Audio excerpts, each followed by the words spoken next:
exhibition honors Dr. Rizal, 1861 to 1896.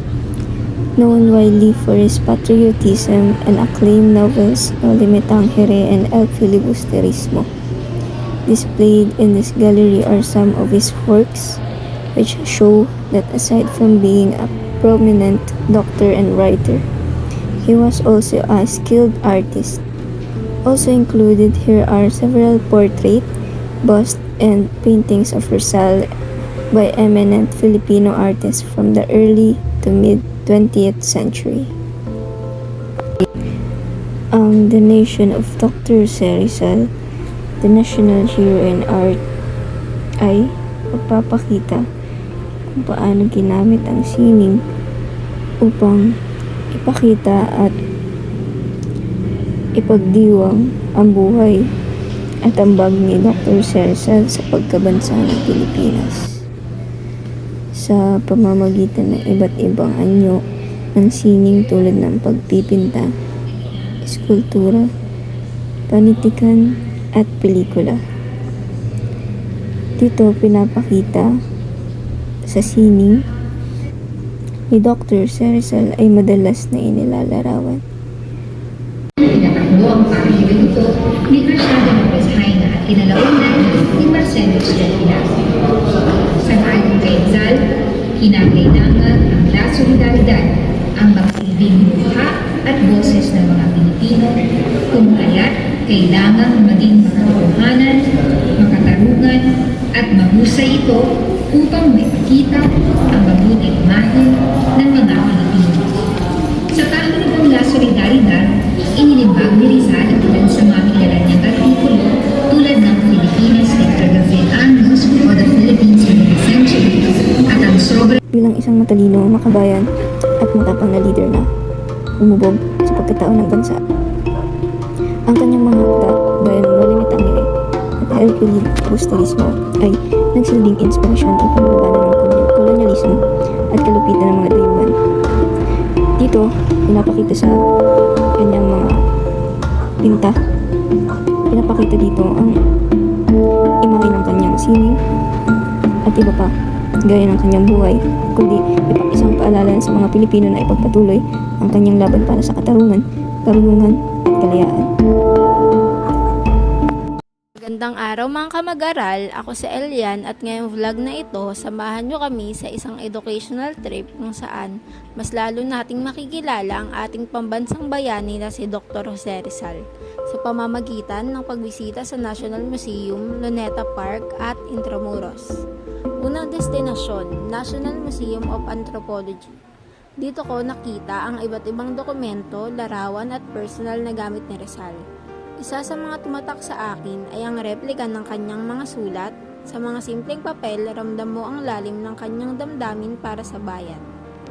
Sunod naman naming pinuntahan ay ang National Museum of Fine Arts, kung saan makikita ang mga obra ni Carlos Botong Francisco at iba pang pintor na naglalarawan ng buhay ni Rizal.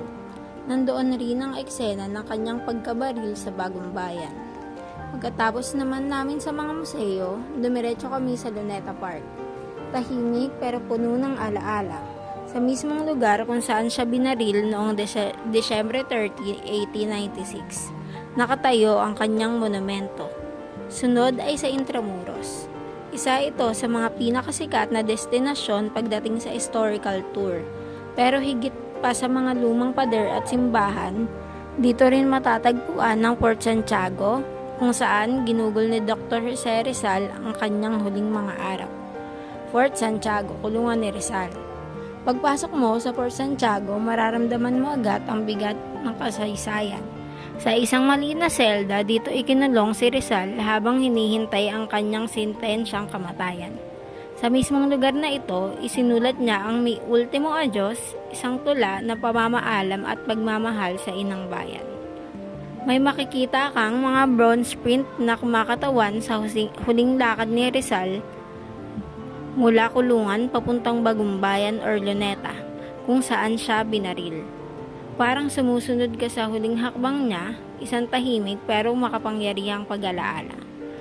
Sa loob rin ng Fort Santiago, matatagpuan ang Rizal Shrine, isang mini museum kung saan nakadisplay ang mga gamit, larawan, sulat at iba pang memorabilia ni Rizal. Nandoon ang kopya ng Mi Ultimo Adios, ang lampara kung saan niya ito itinago at iba pang mahalagang bagay na nagpapakita kung gaano siya katalino at makabayan.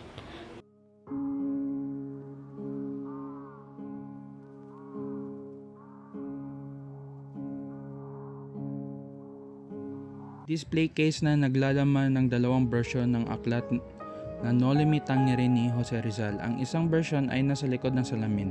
Posibleng ang isang unang edition o isang particular na mahalagang kopya ni Rizal malalaman na matatagpuan sa Intramuros, Manila. Kasama sa display ang isang bronze bust ni Jose Rizal kasama ang mga kopya ng mga aklat ni Albert R. Ocampo na Rizal Without the Overcoat at Rizaliana for a Nationalist Cult, ang isang makasaysayang dokumento o pera.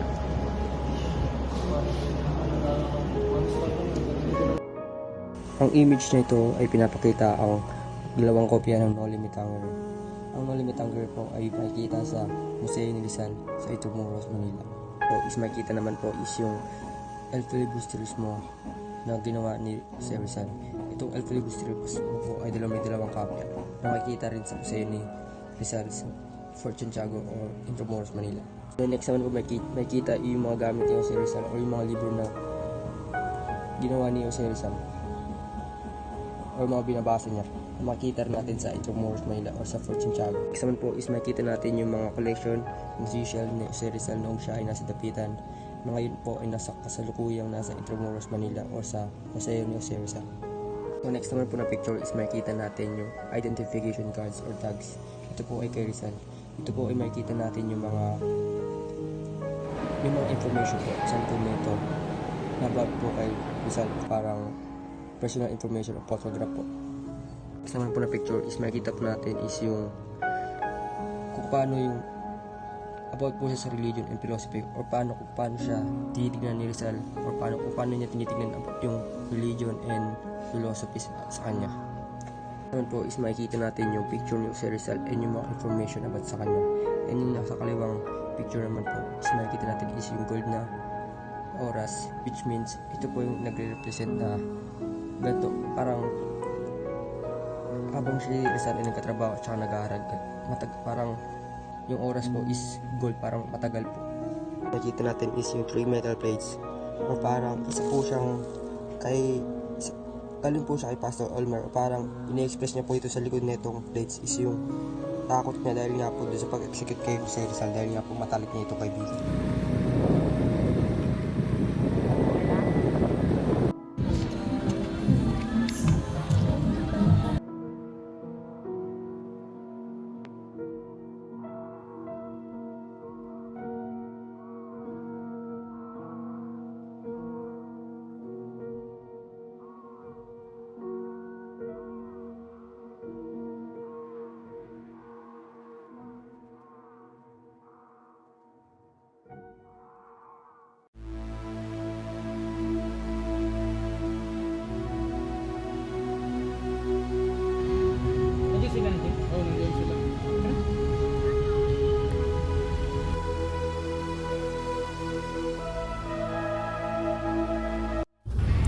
Dito, sa part ng Luneta Park, pinakita kung paano binaril si Rizal ng mga Pilipino at pinakita din dito kung paano sila takutin ng mga Espanyol.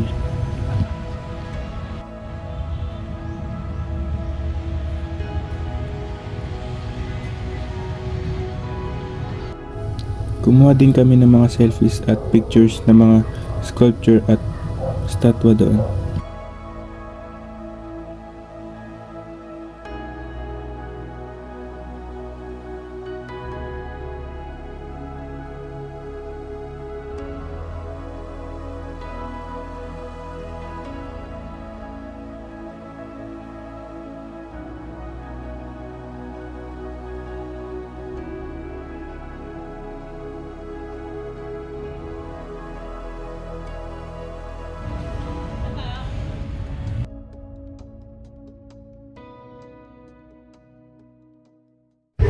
Good day everyone! We are the Group 5 And nandito po kami sa Luneta Park o dating Bagong Bayan.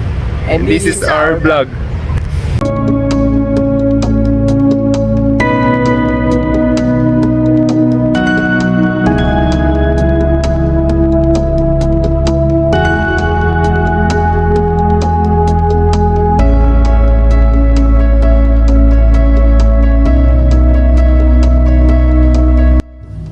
Yun lang po. Maraming salamat sa panonood.